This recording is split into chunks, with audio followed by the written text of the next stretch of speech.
ध्यान देना, सिंपल है। तो इसमें क्या पढ़ा है टॉपिक हम लोग का आज का जो नया टॉपिक है, इंपॉर्टेंट भी है, dual nature of matter waves, matter waves, या इसको हम लोग कहते हैं डी ब्रॉगली वेव्स, या इसे बोलते हैं de Broglie waves. De Broglie scientist है जिसने ये कंसेप्ट दिया था, इसका नाम पड़ा इसका डी ब्रॉगली वेव्स। ठीक है, ध्यान रखना। हम लोग इसके पीछे पढ़े थे, इसके पीछे वाले टॉपिक में लाइट को हमने वेव्स कहा था, साउंड को वेव्स कहा था, और आप लोग पहले पढ़े 11th में हीट को वेव्स कहा था, heat waves, sound waves, light waves. लेकिन इन सब वेव के अलावा हम लोग के चारों तरफ जितना भी ऑब्जेक्ट है मैटर है। मैटर में आपका ये पेन हो गया, ये पेंसिल हो गया, कोई भी बल्ब हो गया, वॉल हो गया, ठीक है, ट्रक हो गया, कोई व्हीकल्स हो गया, ये सब मैटर। तो मैटर का डिफाइन केमिस्ट्री में क्या पढ़ा है? Anything that occupies space and having some mass is called matter. ठीक है, तो डी ब्रॉगली कहता है कि कोई भी मैटर अगर मूव कर रहा है, मूव मतलब मोशन में है वो, तो उसके पास भी वेव का गुण होगा। ठीक है, अकॉर्डिंग टू डी ब्रॉगली कि if any matter is moving, और कोई भी मैटर मूव कर रहा है, then waves must be associated,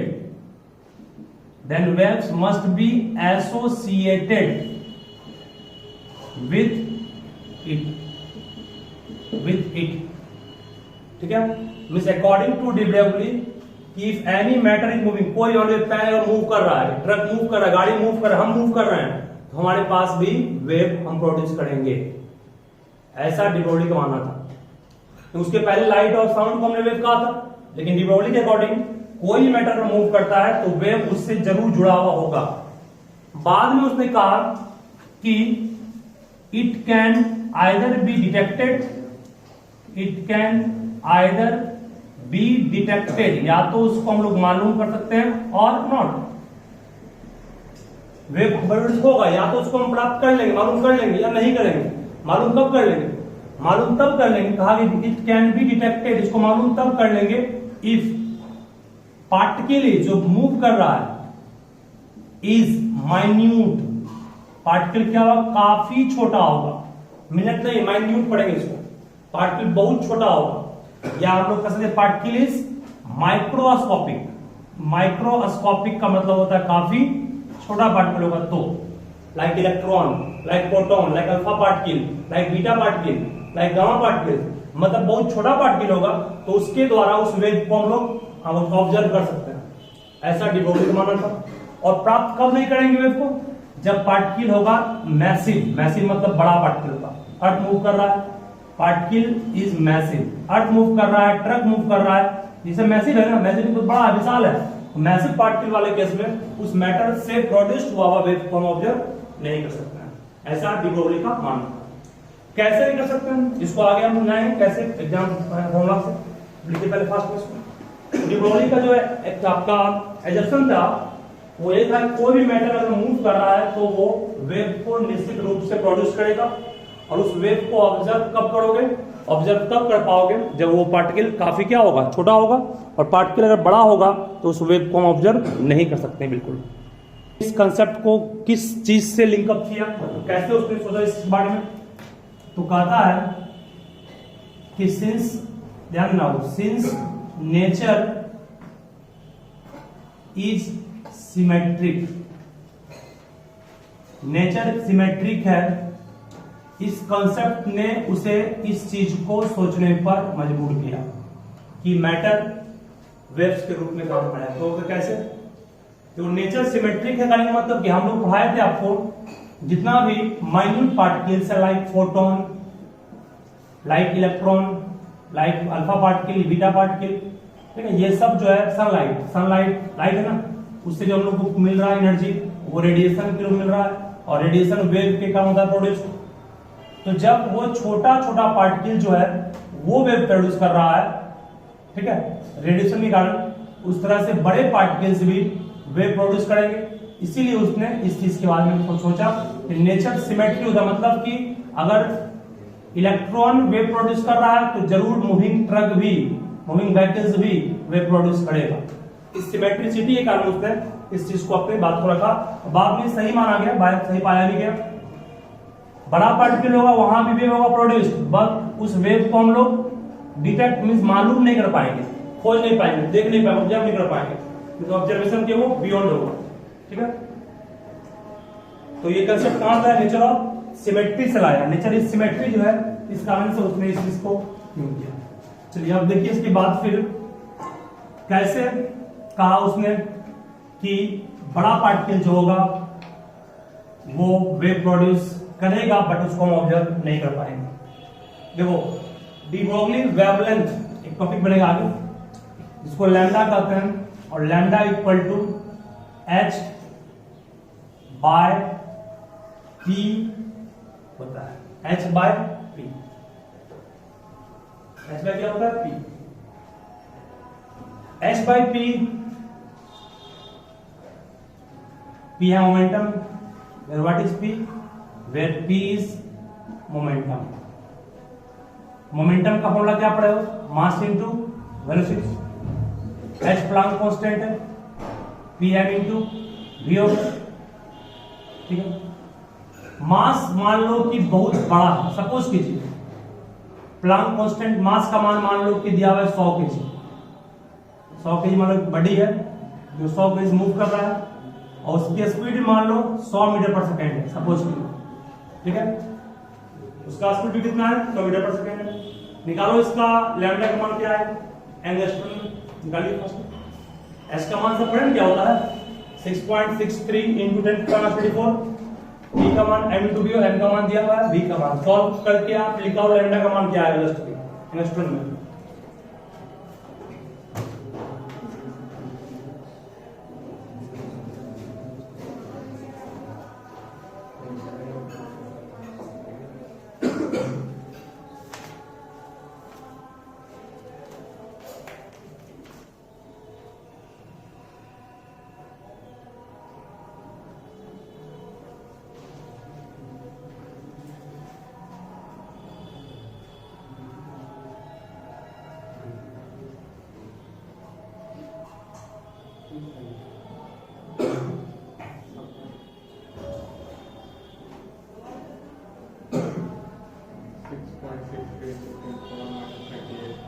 कितना है?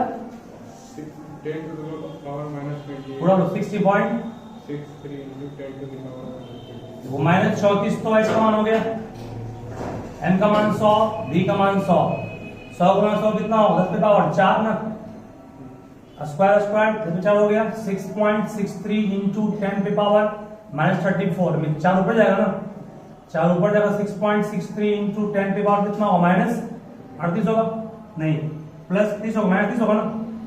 माइनस 30 को एंगस्ट्रॉम में चेंज करना है। 6.63 into 10 पे पावर minus 20 into 10 पे पावर minus 10 का है, इसको माइनस माइनस प्लस माइनस का आएगा। फिर ये इसको 6.63 into 10 पे पावर minus 20, इसको एंगस्ट्रॉम बोलते हैं ना, इतना एंगस्ट्रॉम वेवलेंथ था।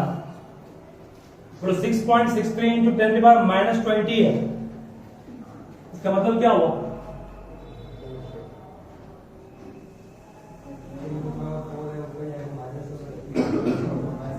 उल्टा कर दीजिए, यहाँ -8 होगा ना, -28 होगा, और कम हो गया। इसका मतलब कितना हो गया? -28 है, नीचे आएगा 10 पे पावर 28। बहुत कम हो गया ये, बहुत कम नहीं हो गया, बहुत कम वेवलेंथ आया, जिसको हम लोग वेव का वेवलेंथ को ऑब्जर्व नहीं कर पाएंगे। वेवलेंथ कम होने का मतलब क्या हुआ?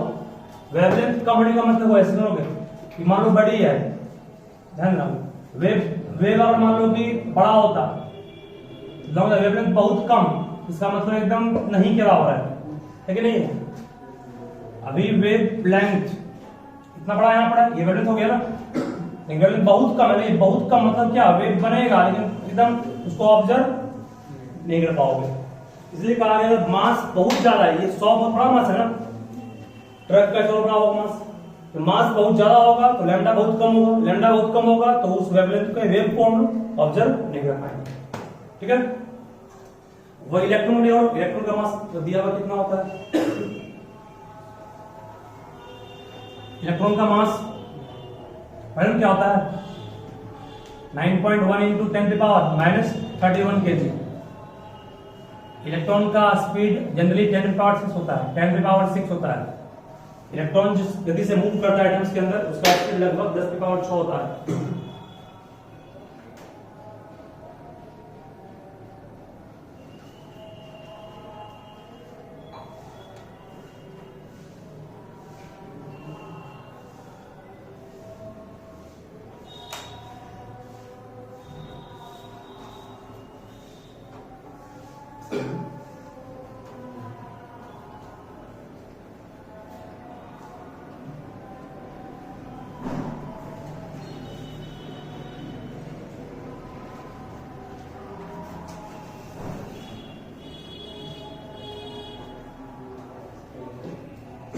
उस केस में लैम्डा का मान कुछ बड़ा आएगा, आएगा ना, इलेक्ट्रॉन का मास बहुत कम है।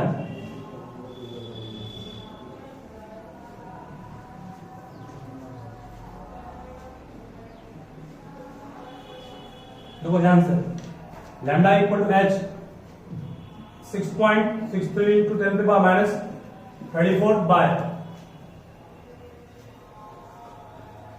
एम का मान कितना हो गया 9.1 इंटू 10⁻⁻31, v का मान 10⁻6। यहां लैम्डा कुछ हद तक बड़ा हो जाएगा, नहीं आएगा बड़ा, -34 प्लस 31 कम अपने आप हो गया, कितना आ गया 6.63 इंटू 10⁻³ हो गया रे, बाय कितना 6 ऊपर गया तो -9, ये बहुत कम, बहुत बड़ा हो गया। वहां -28 था, ये सिर्फ कितना है -9, कम हो गया ना। इलेक्ट्रॉन का मास बहुत कम होता है तो उसके वेव बड़े हुए, वेव बड़ा हुआ तो उसको ऑब्जर्व कर सकते हैं। ठीक है, मतलब जितना भी माइन्यूट पार्टिकल्स है उसके द्वारा प्रोड्यूस वेव को हम लोग ऑब्जर्व कर सकते हैं, ऐसा डी ब्रोगली का मानना था, जो कि सही था। इसको हम लोग यहाँ पर कैलकुलेट करके सिखा दिया। चलो देखो नेक्स्ट टॉपिक बनाओगे फिर कि अभी जो लैम्डा इक्वल टू हम लोग प्रूफ किए कितना h/p, वो कैसे आया, हाउ इट इज डिराइव्ड। देखोगे D Broglie wave equation, D Broglie wave equation, वो दोनों एग्जांपल को ध्यान रखिएगा। वो एग्जांपल ये सिखा रहा था कि मास कम होगा तो वेव लेंथ बड़ा होगा, दैट मींस वेव को हम ऑब्जर्व कर सकते हैं।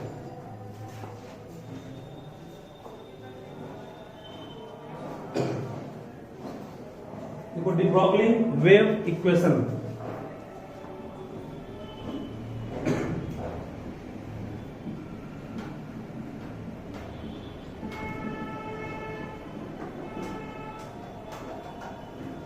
de Broglie wave equation. Thank you. So as we know,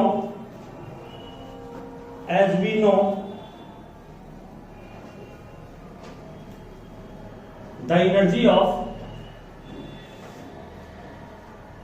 the energy associated with, as we know, the energy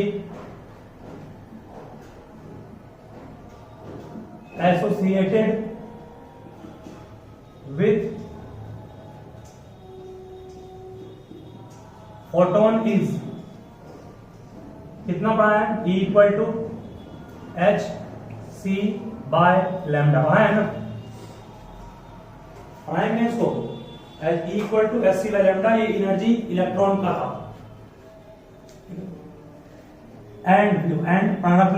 and according to Einstein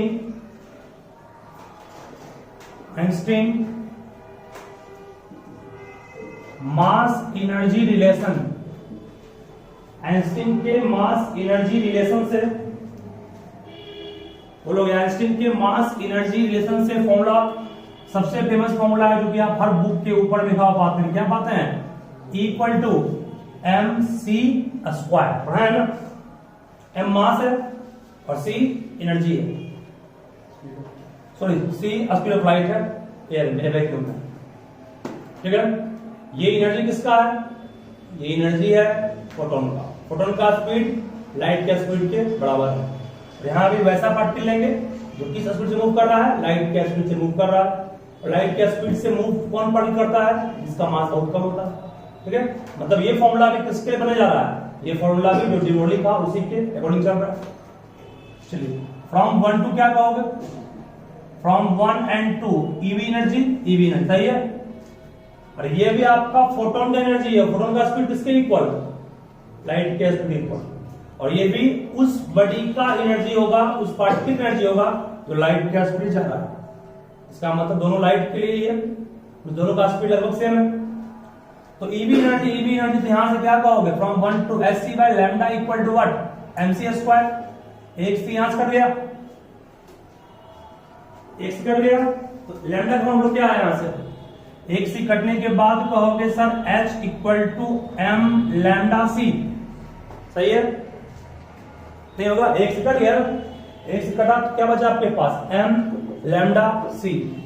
यहां से बोलोगे अब लैम्डा इक्वल टू क्या आएगा, लैम्डा इक्वल टू कहोगे एच बाय एम सी। सी क्या है, light का स्पीड है। तो लाइट का स्पीड है तो हम किसी पार्टिकल के लेंगे, पार्टिकल का स्पीड कितना हो गया, एम वी, सही, सी को भी कर देंगे, ईवी स्पीड। और एम वी को लोग क्या करते हैं, एम वी का फॉर्मूला लिखाना है आपको, पी। पी क्या होता है, momentum. Lambda equal to h by p आ गया ना। This is the formula that is called de Broglie wave equation, ठीक है। ये फॉर्मूला प्रूफ कहां से किया गया, इसको ध्यान रखिएगा। This is called de Broglie wave equation. This is called de Broglie wave equation.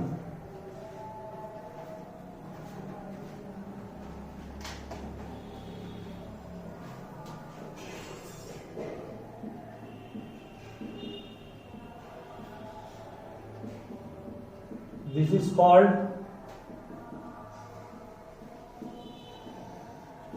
de Broglie wave equation.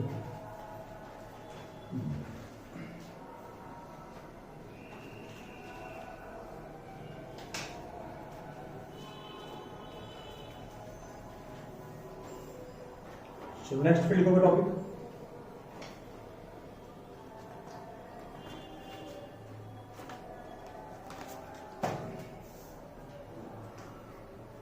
देखो de Broglie wave equation.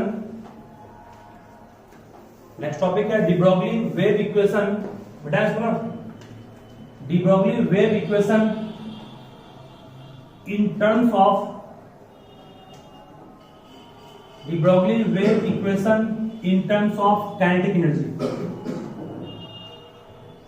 De Broglie wave equation in terms of kinetic energy, that means Ke। Ke के term में de Broglie का wave equation क्या होगा, हमने निकाले वो किस टर्म में था, मोमेंटम के टर्म में था ना। अब मोमेंटम नहीं, आपको किस टर्म में चाहिए, काइनेटिक एनर्जी के टर्म में चाहिए, ठीक है। ध्यान देना, बहुत सिंपल है। देखिए सिंस अभी जस्ट पढ़ा है, लैम्डा इक्वल टू क्या होता है, h by p. Since we know lambda equal to h by p, क्या बोलते हैं इसको, इसको बोलते हैं डी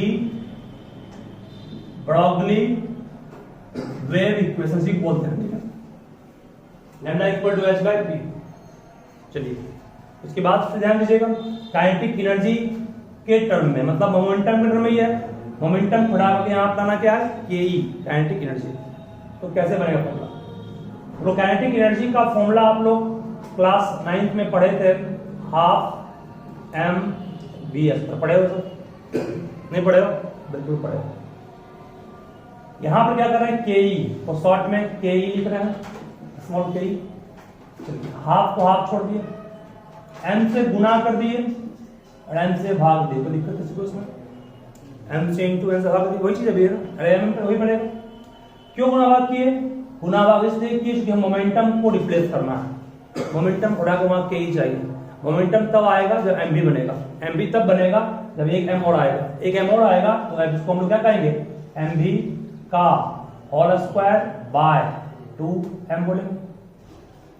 mv क्या हो गया, mv क्या p हो गया, यानी कि ke का फॉर्मूला क्या आ गया, ke का फॉर्मूला आ गया आपके पास p स्क्वायर बाय 2m। सही है, ke का फॉर्मूला क्या आ गया, p स्क्वायर बाय 2m। जब ke मिल गया देयरफॉर लैम्डा का फॉर्मूला क्या आ गया, h बाय p। p का मान यहां से निकालना पड़ेगा, तो p स्क्वायर का मान आपके पास 2m k है, k को मान लो k का मान, तो p का मान यहां से कितना आ गया, अंडर रूट 2m k नहीं आ गया, यहां पर p का मान रख देंगे, अंडर रूट कितना आ गया 2m k। What is k, यहां करेंगे where k is kinetic energy. सही है, ये आपका हुआ डी ब्रोगली का वेव इक्वेशन काइनेटिक एनर्जी के टर्म में, इसमें प्रॉब्लम रहेगा। देखो उसके टर्म में क्वेश्चन क्या होगा, D Broglie wave equation in terms of क्या बोले आपको हम, एक्सीलरेटिंग वोल्टेज। ध्यान देना हो, सिंपल है, याद कीजिए एक्सीलरेटिंग वोल्टेज, वोल्टेज किसको एक्सीलरेट करता है, इलेक्ट्रॉन को, तब ना इलेक्ट्रॉन मूव करता है। यानी कि ये वेव इक्वेशन किसके लिए बना रहे हैं, ये वेव इक्वेशन सिर्फ और सिर्फ इलेक्ट्रॉन के लिए बना रहे हैं, क्योंकि वोल्टेज का काम एक्सीलरेट करना, मूव करना इलेक्ट्रॉन को होता है एक एंड से दूसरे एंड तक। कुछ दिन पहले आपको पढ़ाए थे हम मैक्सिमम मैक्सिमम काइनेटिक एनर्जी किसके इक्वल होता है, वर्क डन बाय बैटरी के पढ़ाए थे, जिसका स्टॉपिंग पोटेंशियल में यूज किए थे। मैक्सिमम इलेक्ट्रॉन का जो के होगा उसको रोकने के लिए जितना वर्क करना पड़ा इलेक्ट्रॉन को वो पढ़ाया, ठीक है। मैक्सिमम के दैट मींस के मान लीजिए, के को शॉर्ट में के लिखेंगे। वर्क डन का फॉर्मूला बैटरी के द्वारा बोलो क्या होगा, याद कीजिए V इक्वल टू डब्ल्यू बाई क्यू पढ़े, W इक्वल टू क्या होगा, V इंटू क्यू होगा, तो K इक्वल टू कितना आ गया, E इंटू V आ गया। चार्ज तो इलेक्ट्रॉन होगा, एक बात क्यों कर रहे हो, इलेक्ट्रॉन को मूव करना है ना, तो V वोल्टेज है, V वोल्टेज है ना कि एनर्जी, क्यू क्या है, चार्ज भी हो गया। तो देयरफॉर बोलो लैम्डा का फॉर्मूला क्या बन गया, h बाय अंडर रूट 2 भी था, m भी था, वहां k था, जहां k है वहां पर क्या पुट करेंगे, बोलो जस्ट निकाले ना, जहां k है वहां पर क्या पुट करेंगे, जहां k है वहां पर E इंटू V पुट करेंगे। This is said to be de Broglie wavelength in terms of accelerating voltage of an electron, ठीक है। यानी V यहां पर क्या है, where V is said to be accelerating voltage, जहां V को बाबू हम लोग एक्सीलरेटिंग वोल्टेज कहेंगे, ठीक है। इसको बिल्कुल ध्यान रखिएगा, इसका भी तो बनाइएगा, इसके बाद नोट कीजिए फर्स्ट में इसको भी।